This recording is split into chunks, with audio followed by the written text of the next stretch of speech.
On this week's episode, we talk about Saturday night. And other pop culture news from the week.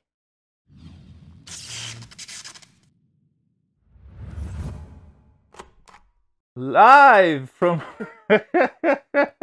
Pre-recorded from Utah. It's Friday morning. Okay, yeah. Yeah. We saw Saturday night. Not when we saw. It's the name of the movie. Saturday night. Ivan was, now we can use phones. I know. So Both Ivan Reitman. No, it's his son, right? Ivan was the father. Okay. Saturday night movie. This is about the first episode of Saturday Night Live. The Jason, the son of Ivan Reitman. Oh, okay. That recently we saw did that Ghostbusters sequels. And now he did this movie about 1975, the rise of Saturday Night Live, the NBC variety show that's still on, that is done live every Saturday. I mean, on the regular season every Saturday. I think they do. I think back in the day it wasn't the case, but I think now they do twice because they do West Coast and East Coast and West Coast. Yeah, I feel like I've heard that. Yeah, or at least in some special occasions they do twice.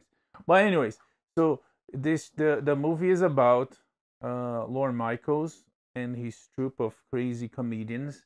Came up with that type of show, sketches, not skits. Not skits. What's the difference? Very important. Truly, I don't know. You have to ask Lorne.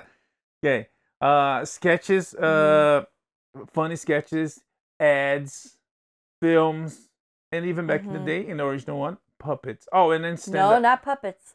Muppets. Oh, sure, yeah. They are something special. and of course, stand-up comedians had like bids and musical numbers. So it's a variety show. Everybody knows. And the movie goes through the first episode on how it came to be, and that was very interesting. Yeah, I enjoyed it. I'm really glad he had us watch that very first episode before we went to see the movie, which was a good thing, because it really helped me appreciate and recognize a lot of what was happening there in the film.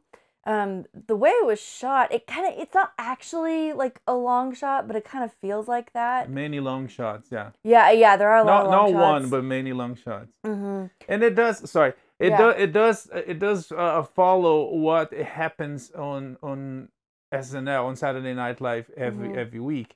It's live, it's nonstop, it's against the clock. They change clothes constantly, and the characters change clothes constantly. Yeah. They what else? There's something they do quite often in the show. At least they do it quite often now, where if for the opening monologue or for the cold open or something, they'll do a long shot where the host is walking through backstage in Studio 8H and talking to people, running into stuff. And that's kind of what this felt like. We're moving around and seeing, we're following Lorne on a main storyline, but you're seeing all this other stuff happening all around him. I didn't check. I don't know if it actually happens in real time, but it almost feels like that. It's the hour and a half before the first episode starts, and they managed to pack in a lot of background into it. I don't know. I thought it was very clever, very well written, very funny. It really makes me want to watch that whole first season again. I enjoyed it. It was fun. Yeah, no, it was fun. And other things they have to do every week, dealing with the host, because sometimes it's a great person, sometimes it's a diva, a lot of times it's a diva. The egos of the group, the relationships of the group. We know that eventually after the first episode, Dan Aykroyd, he was the stud, the good-looking guy that dated all the girls in the cast. Chevy was a little bit of a jerk, egomaniac. Yes. Gilda Radner is just happy and cheerful and trying to help everybody else feel better. Yeah.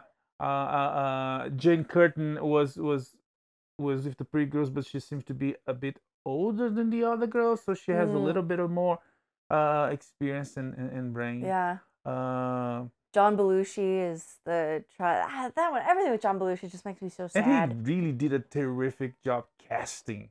The guy Yes. that cast for John Belushi, at some moments it was like, twisting my indistinguishable. head. I was Yeah. like, that's John Belushi. Yeah. So as if you remember the cast, Gareth Morris was portrayed by, oh gosh, I can't remember his name. Wilson from New Girl. Yeah. But I have IMDb. Lamar. He has an actual name. Hold, please. Yeah, Lamorne Morris. Lamorne Morris. Yeah. And he nailed it too. Like, it was good casting, and then they did a good job with everything, but he like adopted the whole affect and everything. Nailed it. Fun fact, because of the same last name, right? Yeah. He used to joke he was son of Gareth Morris, way before this, right? Yeah. Going around the comedy circles, and because of the similar looks, and what they call it when you do things, trajects. Yeah, affect. Mannerisms. Mannerisms. Yeah. He dealing with what's it called? Insecurities, because he was a black man in an industry that always, he was the only black man. True. It was like him and one of the musical acts, at least what we see in the movie. And prime time TV, so he goes through that. And he talks about how he's there, like, I'm here to be the butler. Yeah. And the hoodlum. Mm-hmm. Like, anyway. Anyways, so very, very interesting behind the scenes. They do a terrific job. The relationships and the history, what happened. They tweaked some things. They changed some things. But yeah, terrific cast. J.K. Simmons is there too. William Dafoe. We have a Johnny Carson that I have to do a research. Is that AI? Because the industry fought hard to stop AI. And now, because some people didn't like Johnny, or because he's dead. That's the big one. I would say maybe both. If he's dead. Or maybe someone is pretending to be. If you go here. Oh, that's right. I can search Johnny. Yeah. But yeah, very, very, very funny, very interesting. Andy Kaufman was there, as of course he was in the first episode, and he was in subsequent episodes too. I loved Jim Henson's character. Jim Henson popping up, because everyone's around him like going nuts, and every now and then Jim Henson shows up and is just like, hey, could I have some pages? They're being really mean to us. And he's basically Kermit. Yeah, it's Jeff Witzke was the voice of Johnny, so they did have a guy. Voice. Okay, good, because the industry fought hard not to have AI. Yeah, but again, like, the casting, everything was so carefully done that the second Jim Henson shows up, it's like, that is Jim Henson. At one point, you see Frank Oz. I don't know if Frank Oz even says anything. You just see him. It's like, oh, that's Frank Oz. Like, they were very careful. Yeah. Very careful, very thoughtful about how they put everything together. George Carlin. It was just really masterfully done. Who else? We have that we end up knowing better throughout the years. Chevy, Dan Aykroyd, Retina, Lauren Newman, Jane Curtin, and but everybody. And of course, Lorne Michaels, Lorne Michaels, like the very opening scene, he's walking back into 30 Rock, and they're like, excuse me, who even are you? I'm gonna need to see some ID. Yeah. Which is hilarious that Lorne Michaels would need ID to get. Yeah. The pager is begging outside for people to go see the show, and people schedule today. It's like 50th season, something like that. There's lotteries, and they schedule like months in advance to get the ticket. It's another interesting thing is that Lorne Michaels it was, if the show failed, the Tonight Show would show reruns on Saturday. Yeah. So there was this fight of egos and powers inside the network. And what happened was many years later, Lorne Michaels grew in power and an influence, and they became the producer of the Tonight Show. Very interesting. How the tables turned. Right. Very interesting. Is that the expression goes, or is that the Michael Scott? No, I thought about it. I always do now. How is the expression? The expression is how the tables have turned. But Michael Scott says how the turns have tabled. Okay. Which is frankly much better. It makes no sense. Anyway. Right. Anyways, very interesting behind the scenes, very dynamic, very fast, just like Yeah. the show is. Because they have to put that live. Mhm. And the craziness, the relationships, Mhm. and it was light, it was fun. Reitman has a similar tone. He has some good movies, some interesting movies, but on this one, because it's in the 70s, 75, he has a similar tone of what his father did. His father that worked a lot with Bill Murray, Mm. and knew how to deal with comedic genius or comedic genius on making. Anyways, anything else about Saturday Night It's fantastic. I think if you like Saturday Night Live, and history of television? yeah, that too. Like you don't even need to be a big fan of the show. I'm not a huge fan of the show right at the moment, but it's been a pretty big deal Yeah, in our culture, not just in television, but in our culture in general. Like so many comedians, so many icons, superstars. yeah, have come up through Saturday Night Live. So Lorne Michaels has just like crazy Yeah, influence he is. on He our is culture a. over the last what 50 years. Mhm. That's bananas. Yeah. Anyway, Anyway, so yeah, definitely a good watch. Saturday Night. It's available. It's in Hmm. theaters everywhere. You should check if you like. And is it Peacock where they have Where.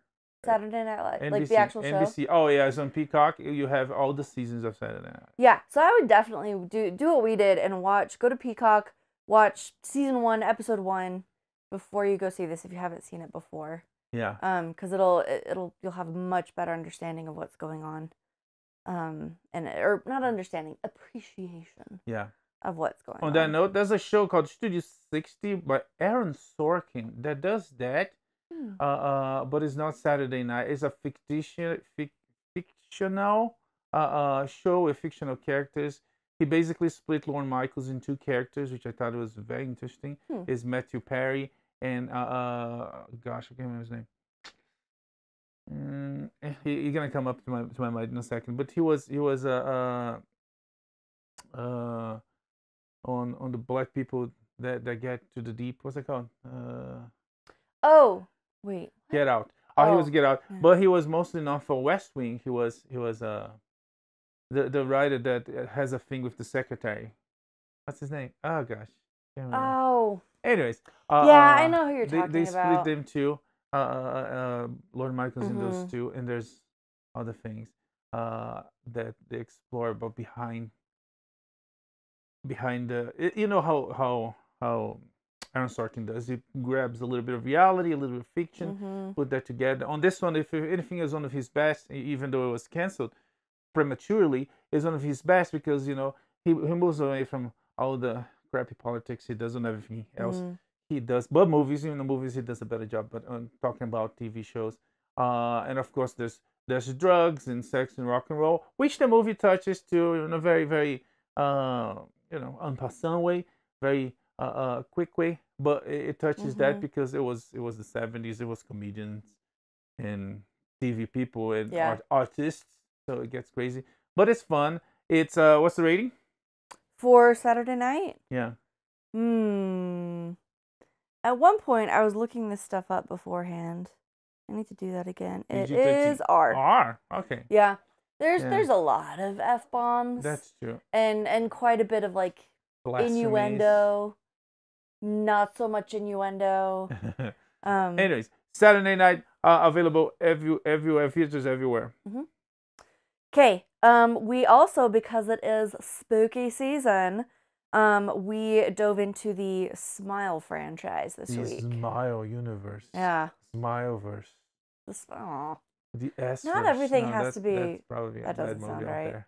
Yeah. It yeah, not everything has to be a universe. It's okay for it to just be a couple movies. Anyway, I'd never seen them before. We watched the sequel, or yeah, Smile 2 is out this week. We watched Smile 1 to prepare for it. It's dark. It's gory. I felt like there's a Japanese, Korean, Oriental inspiration from their movies, Mm-hmm. like the soundtrack is special. The first one was an independent movie, it even though there's like one big name, and he was not big name anymore, if he was ever, Kumar from Harrod and Kumar. Yeah. I think that's it, right? That's the only recognizable person we see. A-Train, but this was like way before he was A-Train in A-Train, Homelander. that's right. Or in The The Boys. Boys. So it's kind of a small movie, independent, and different concept, interesting, but not super interesting. But I guess when there's anything a little bit different, people makers get the audience because people are so tired of the same thing, right? So a little bit different. So, hey, that's a bizarre, interesting concept. So people went to see it. Was successful, and then they decided to make another one. Yeah, and this one they came in with a much bigger budget, some bigger, I mean, not huge names, but some more like recognizable faces and all the Drew rest. Barrymore shows up. This is true. This is true. I do feel like the second one was more effective in a lot of ways. I don't know. I have mixed feelings about these movies. He mentioned the sound design. The sound design is off the charts, and I feel like one of the most effective things about it. And I say effective, like if you go into this movie to be scared, a big reason why is the people doing the soundtrack, the music for lack of a better word, because they take you straight to this like uncanny valley of like creepiness and where things just aren't quite right and really get you into the headspace for the jump scares to be very good. And I feel like that's where most of the success of this movie is. Really solid jump scares. Yeah, it does. It does. It does feel more less independent and more commercial. It's it's following a big music star, and she has her own problems. But the plot is basically the same. There's this creature. There's the whole smile. I'm not gonna give more because if you wanna watch, you should watch. And the second one is a lot like the first one, which is one of the problems of the sequel, because it doesn't change much. And even some of the issues with the first one returns for the second one, especially the movie is 2 hours plus, and I think it drags. I think it could be done in 90 minutes, and it would be done. You know, there's some moments. There's like you have jump scares. You have the main character trying to find what the heck's going on, to find solution, and she creating other problems. And in between those, there's a lot of time. There's like not a lot happen. Or you can count the jump scares. To be honest, you can count the jump scares like, I don't know, on a hand. It's true. For 2 hours. There weren't a ton. Yeah. The ones that were there, they were pretty good. There's a lot of thinking. There's a lot of what the heck is going on? What are you gonna do? And then the final act, it's very similar, and like following the formula of some horror movies. There's a whole I'm not gonna say, but there's some tropes from horror movies. It's as horror movies go, it's, the first one. Let me put it this way: the first one was okay. The second one, the main character, she has more, I don't know, charisma. Yeah, I found this one. I think we had much better written characters. She was a lot more. I found her more engaging, more sympathetic. She's played by Naomi Scott, who's very good. So between the writing and the acting, I found I was much more invested in this, in this main character, and the way she was handling everything. And I think that, yeah, so I did like that better than the first one. But this does suffer from being a sequel because the first one already establishes like the pattern, the rules for how this all works. Yes. And so we kind of know everything that's going on. So even though they did a little bit of clever writing that kind of gets you past that, you know, maintains a little bit of suspense, we kind of already know like the sequence of events. And that's just because it's a sequel. Yeah, and since you already know, and I said that the first one kind of drags because it's 2 hours to tell, so it should be told in 90 minutes. Yeah. This one, you know, right from minute one, it drags more because it's like, come on, we know what's going on. Come on, come on, come on, Yeah. And yeah, but yeah, Smile. Yeah, I feel like if you're into horror movies, it's not a bad one to Yeah, watch. It is super gory. yeah. It does like kind of so for me, like the super gory slasher movies, they work when there's like when they're kind of funny or like a little bit of tongue in cheek. Like what's the birthday one? Death Day? Death Day, yeah. Yeah, Death Day was fun. Death Day is really fun. Ready or Not is one of my favorites. Like, not that I have a lot of favorites, but like these where you're just able to like totally back off from the horror of what's happening and just be like, this is just macabre and hilarious and whatever. This one, And again, like in Death Day and Ready or Not, the charisma of the main character. Because the first Smile, it's like, I don't know, maybe it wasn't puppets, maybe inspiration from Japanese too. They didn't try. She was there, but we didn't get to know much about her. And when we got to know, she wasn't very expressive about when she was scared. She was, but she tried to hold that back. When in the second one, the character was like much more explosive about it, which feels more normal. Yeah. When you're dealing with something so crazy. Yeah, and anyway, so we have like some of these slasher elements, but without the like almost comedic elements because there's a lot of like really just tragic backstory. So I don't know. Anyway, if you're a fan of the genre, I think it's definitely worth checking out. There's some things that were really well executed, and it is kind of a cool concept. So yeah, do what you will with that. Yeah. Definitely rated R. And again, it feels like they take themselves too serious sometimes when they could like take a step back and relax, make it a little bit more funny. But I mean, but again, if they have influence from Oriental horror movies, I get it. But yeah, Smile 2 is out there. You should check if you like horror movies. It's Halloween season. Is the season to be spooky and scared. So this is one. Is there any other one coming? I know Nosferatu weirdly is coming in Christmas. Yeah. But yeah, we should check. We're gonna check what else is out there. Yeah. Concerning horror and fun for kids and adults. But in the meantime, Ready or Not 2 is happening. Samara Weaving and Radio Silence are both returning. I don't know how they're gonna pull a sequel out of that, but I'm willing to be surprised. Right. So, all right. Anything else on the movies? No. All right. LA TV and film production was down 5% in Q3. What does that mean? That the production in LA has been down. So like they're producing less in LA? Less there, yeah. Oh, okay. Yeah. I mean, California, high taxes, it's a communist hellhole, and the economy is bad everywhere, but there's worse. So they're finding alternatives, including Georgia, North Carolina, overseas, when it's possible, because it gets expensive too. So yeah, getting down. Okay, cool. Let's talk about Tesla for a minute. And that's with all the incentives. California has a lot of incentives, but even that is not good, holding the industry there. Yeah, decentralizing film production and TV production is not a bad thing.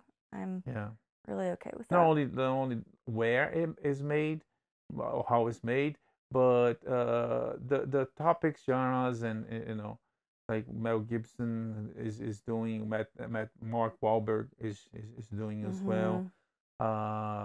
Who else? The Angel Studios has made Angel some Studios actually really good movies. Yeah, the black guy, tall black guy, Tyler Perry is doing it too. He's been doing it for a long time. But he has a studio in Georgia, and people use that. So diversifying, giving you options, because if it's all the same all the time, people will go get all the streaming. They will play pickleball or tennis or the same. Anyways, but yeah. Okay. In the meantime, Tesla always. This past weeks were like, wow. There's a lot going on. So first they unveiled a robo-taxi, which is a self-driving car. But what's interesting about this one is that it doesn't have a steering wheel or pedals. There's no option for self-driving or for taking over. It's just Well, it is a taxi. You yeah. sit there and go where you want to go and get Mm-hmm. out. So I guess that's the reasoning for, Yeah. yeah. Needless to say, the unions are not going to be thrilled about this one. True. You're gonna have a big fight to get this Mm-hmm. because those unions are literally, you know, allegedly crime organizations, or Mm. used to be. But anyways, it's even if they're not, even if they're serious and they're working under the law, it's a tough fight. Yeah. So we'll see what happens there. And it's very sci-fi. This you've seen in several movies. The guy jumps in the car takes you where you want to Yeah. get out. Westworld comes to mind. Yeah. So was a Blade Runner, Yeah. or what's the movie? The Judge with Sly Stallone. Mm-hmm. And so many others. Yeah. All right. They also unveiled Optimus. Yeah, which is a android robot. Call it what you want. Yeah, an anthropomorphic robot. Like it looks like a human. Yeah. As a And matter of fact, people were accusing him that his visuals, not only for the car, but also for the robot, it looks straight from iRobot. oh yeah, the robot for sure is 100% Yeah. iRobot. Except it doesn't have like the face. Yeah. Like it doesn't have the details on the face. Face, It's just yeah. the plate. But apparently he's like the idea is that this is going to be programmed to do domestic tasks, which I think is very much the way that AI should be going anyway. Like, and we've talked about that before. Like, it should be doing like the menial, non-brain, non-creative work so that humans can be freed up to do like the human things, the creative things, the innovative things. So yeah, but also we've seen in so many sci-fi movies how the robots we make to be our domestic laborers don't stay there. Anyway, I don't know. Yeah. I'm just very uncomfortable with the whole thing. But yeah, the some theorists, crazy communist thinkers think that everybody would have a robot, and not only for the menial task, but to go to work, to produce for us, and we wouldn't have to do anything. We would use our brains to do greater things. But we saw what happened in Wall-E, right? Yeah, I think it's the advent of the internet and smartphones has shown us that we're not going to take technology the Star Trek route. We're going to go the Wall-E route. Yeah.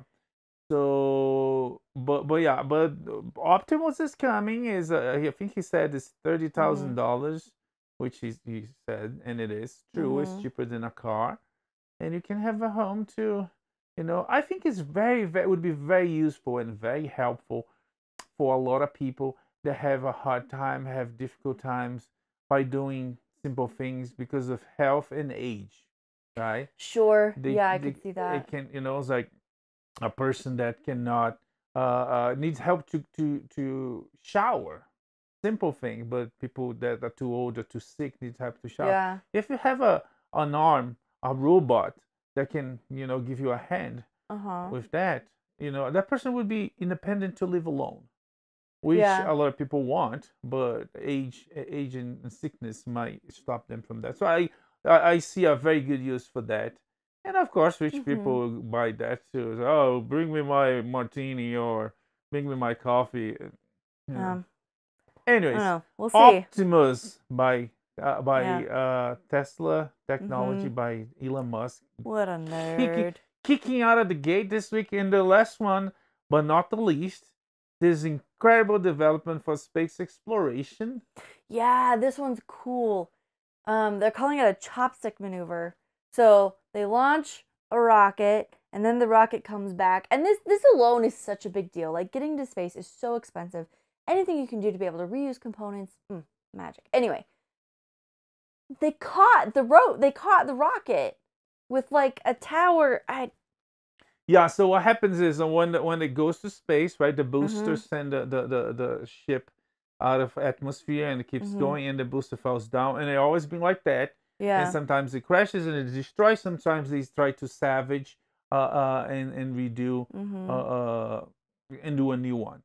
So what happens is here is sort of not a big deal because okay, we make another one. It will be extremely expensive. Yeah. So it is a big deal. It's expensive, it's Yeah. wasteful, and it has implications for like further distance space travel, like getting Yeah. to Mars and things like that. But For like trashing everything every time. But if we go to the moon, the resources there are limited, super limited, super Right. different. So we cannot waste a booster every time we leave the moon to go somewhere else or to come back home. So he's thinking on that to use the moon as a jump. What's it called? Yeah, a launch point, jumping off point for Mars. For Mars and all the places too.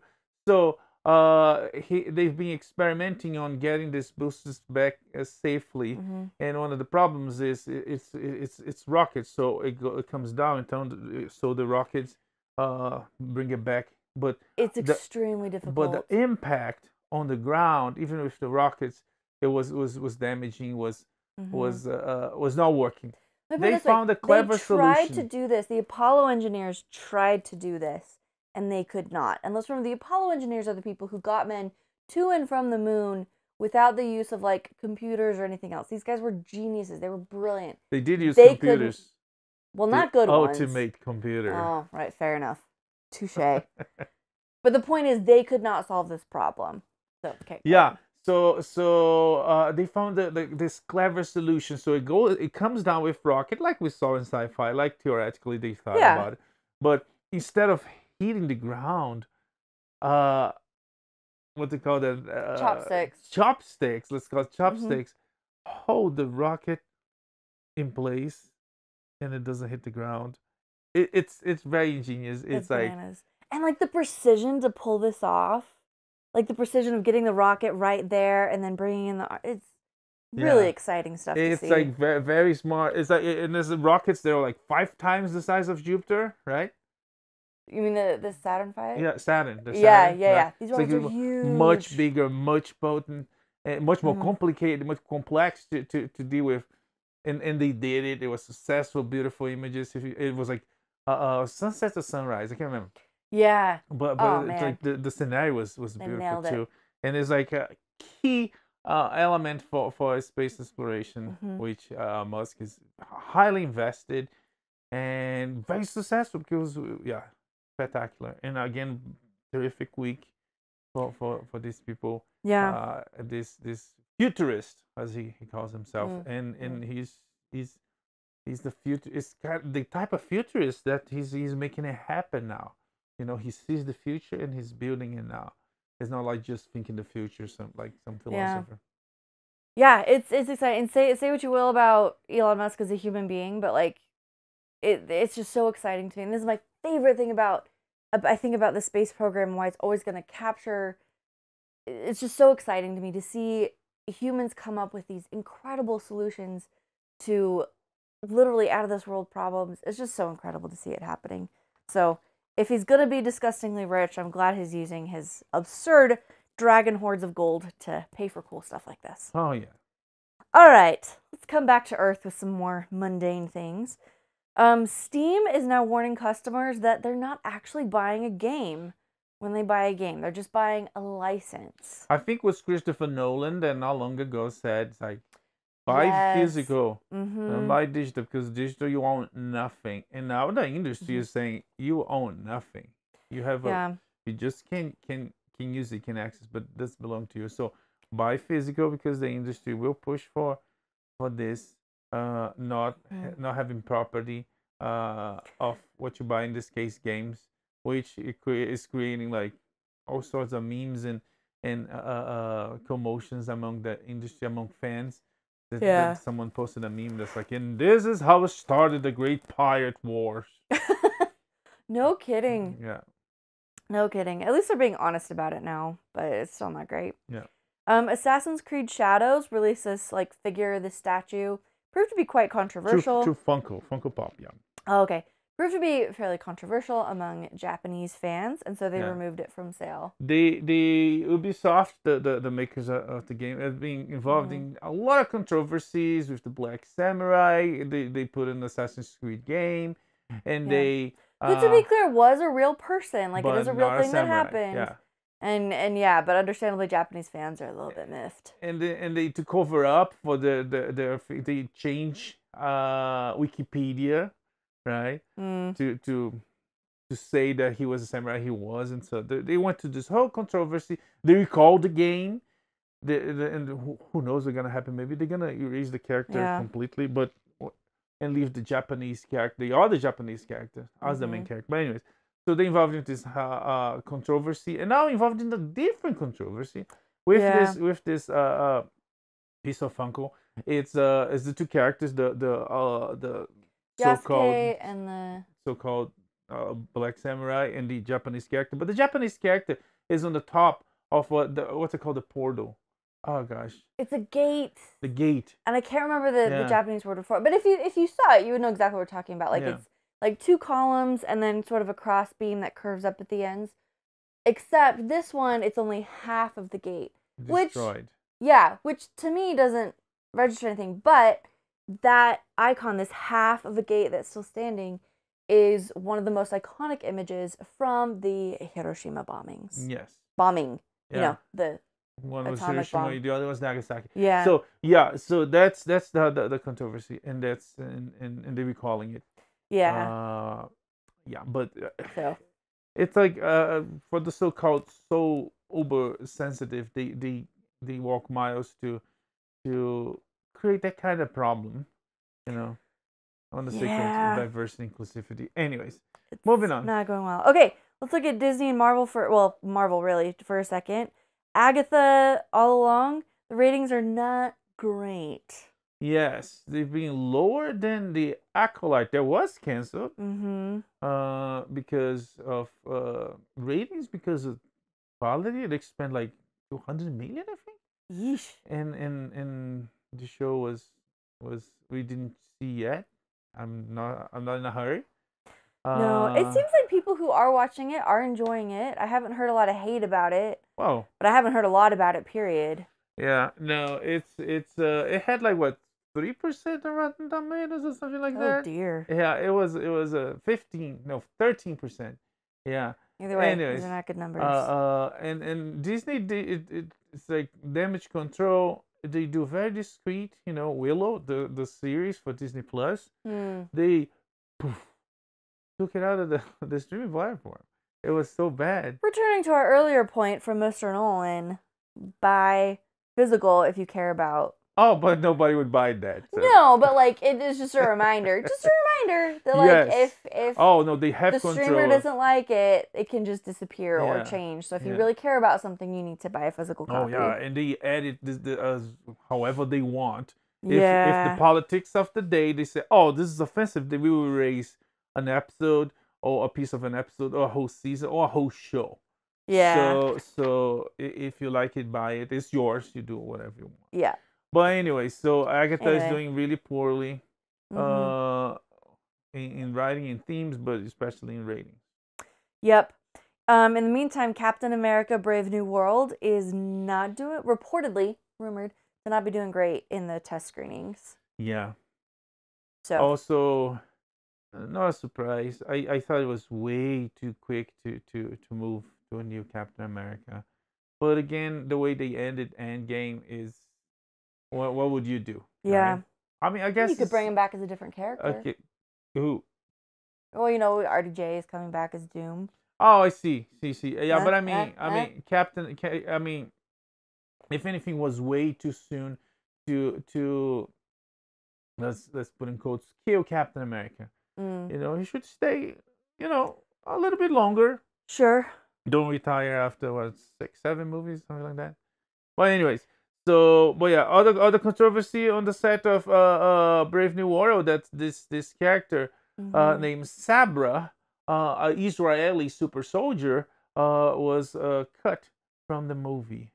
America is going through an anti-Semite moment these days, and they don't wanna pay homage or give cheers to Israeli. Yeah.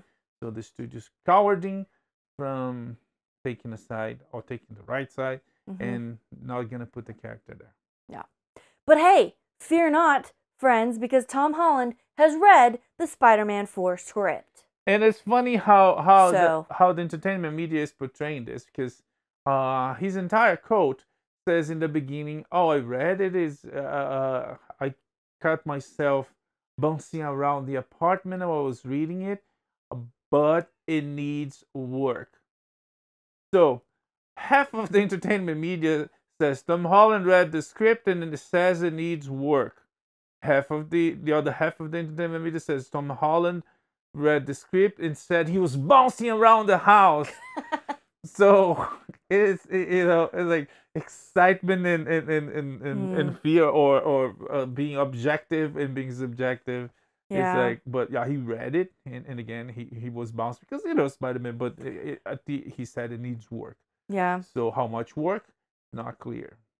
I don't know. I'm okay if they don't do more. If they do more, that'd be nice though, because honestly, the first two, I feel like he didn't really get to become like truly become Spider-Man until the third one. The first two were basically Iron Man movies and where he's like kind of figuring things out. And it wasn't until the third one that he really had the moment like this is Spider-Man. This is it. And that was like the very end of the third one. Yeah. So I And don't yeah, know. I mean, There's some room there. if they do make any, I know he's the girlfriend, his boyfriend is the girl, but I hope if they make a new one, keep the version of MJ. He was erased. He was erased. She's gone. That's Move right. away from that. Bring the Black Cat, and let's go to a different route. Oh. Or again, these kind of things that they did in the books, and they doing it now. They screwed Peter's life so many times. But it's his relationship lasts with like a week once they start dating, and at the end when she forgets, and now is she gonna remember again, and they're gonna get married. It's like it even take years for making those movies. The story is not that long, That's true. so you either stick to making 5 6 Spider-Man movies and have like some time jumps, but between the first and the second, there's a little bit of a jump. Between the second and the third, there's no jump. And so I would say skip the MJ and then add go to the Black Cat. And there's a lot of people hoping and asking to cast Sydney Sweeney as the Black Cat. She has the chops for it. Yeah, I could see that. She's on a very funny new campaign. I thought it was a very interesting choice for Doctor Squatch, the soap. Oh yeah. Yeah. And she's also was on the news this past week. So the first pictures of her on this boxer biopic. She's a female boxer. I can't remember her name, but a famous one. So she's portraying the character. So she went through a drastic transformation to be that boxer. Okay. But anyway, cool. concerning Spider-Man, that's what we got. Tom Holland read. He got excited, but he said it needs work. Okay. All right, let's look at some other upcoming projects. The last thing he told me is getting a season 2, and Judy Greer has been cast. I guess the show should change the name to wait. There's one more thing he actually told me. Okay, I wonder if like now we're gonna get it from a different angle, like the people he worked with professionally, or I don't know. I don't know. We'll see. We'll see. I enjoyed the first season, but anyway. Shrinking got renewed for a third season at Apple. Second season just started. So far, so good. It's Yeah. very interesting. Big Bang Theory is having another spin-off with 3 returning cast members. Yeah, the Albert? Comic book crew. Albert? No. Anyways, the comic book shop guy, his assistant, her co-worker, and the rock guy. Yes, the geologist. Yes. Which how they connect, I don't know. It's about the city of Pasadena. I don't know. We'll see. We'll see. Meanwhile, the new show George and Mandy First Marriage premiered last night, I think. Yeah, it's now is multi-camera show. It goes back to the sitcom formula from Big Bang, and we'll see. You didn't see it. We'll see it. Talk about later. Okay, what's up with Karate Kid Legends? Karate Kid Legends is the official name of the new Karate Kid movie. Jackie Chan and Ralph Macchio were in the search for the new Karate Kid to make a movie, and they found it. Okay.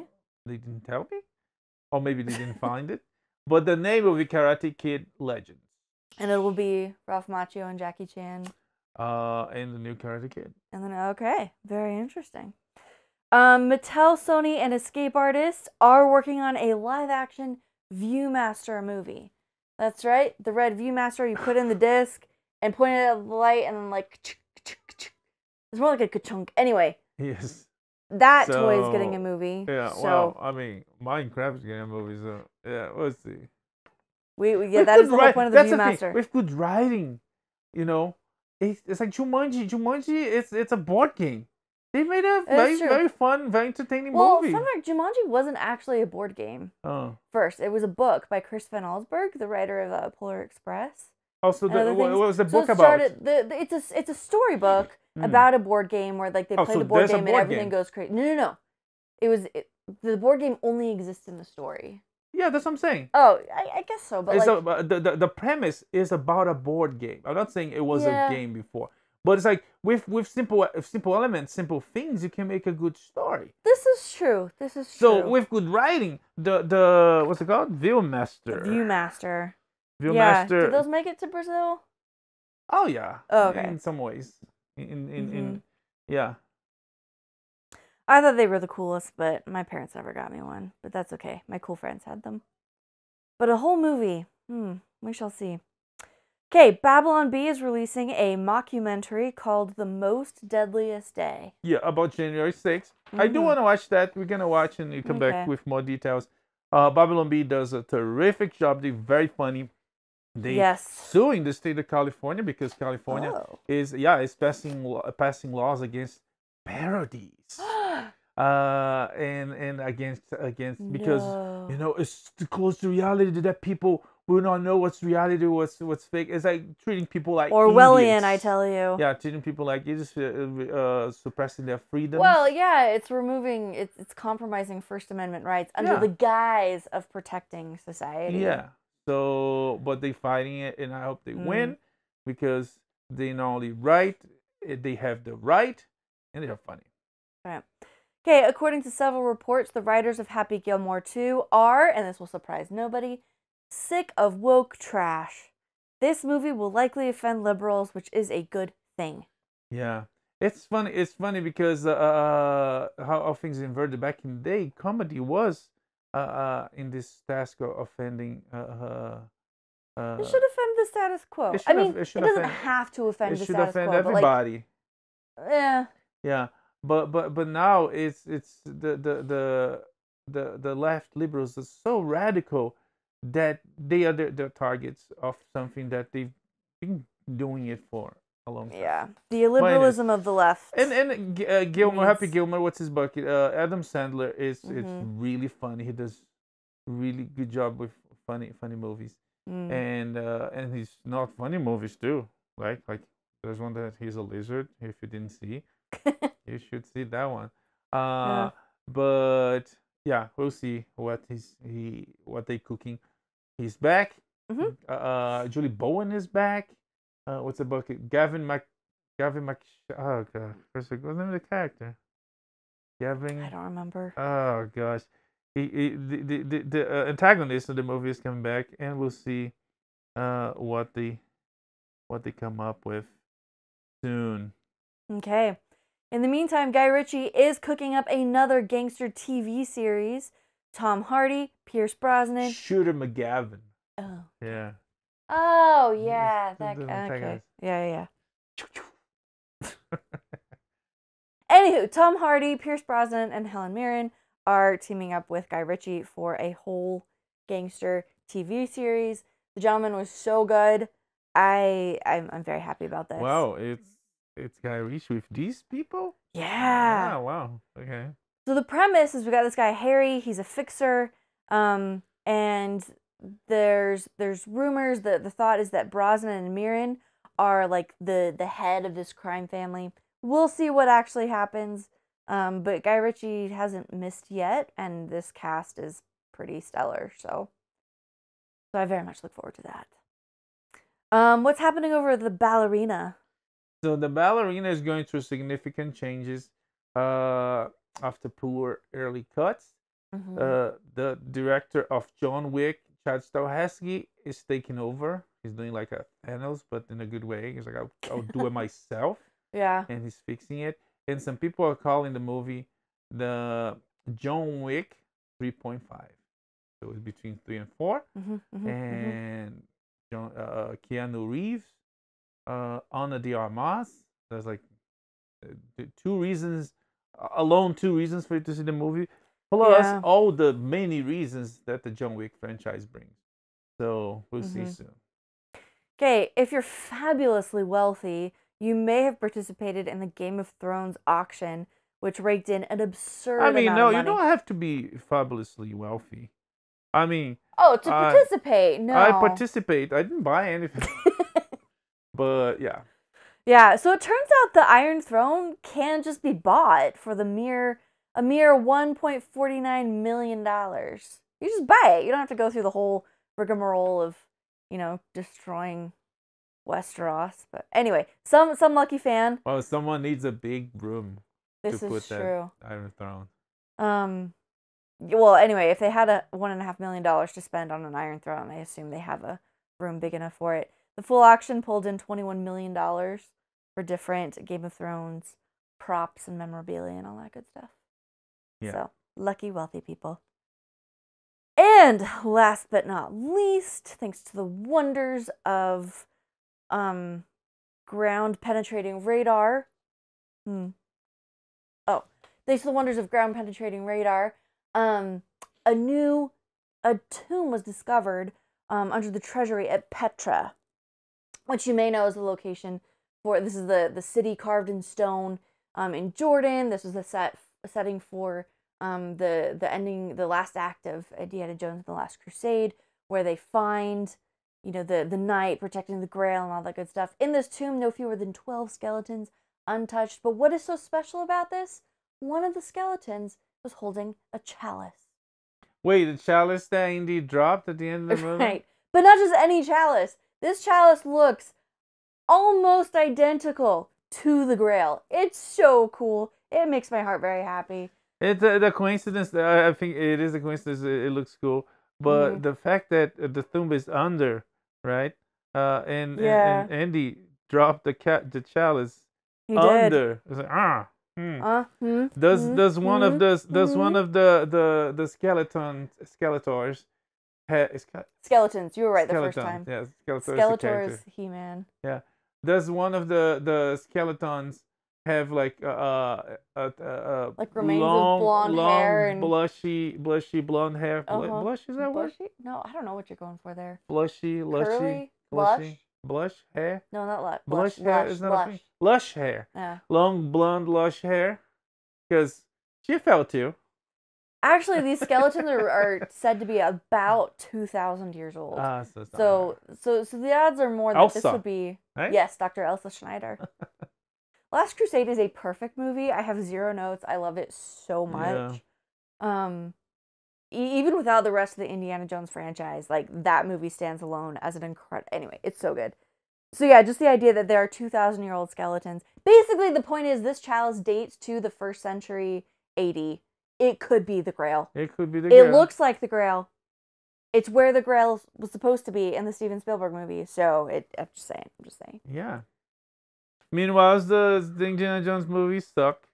So, I mean the latest. The last one. Yeah.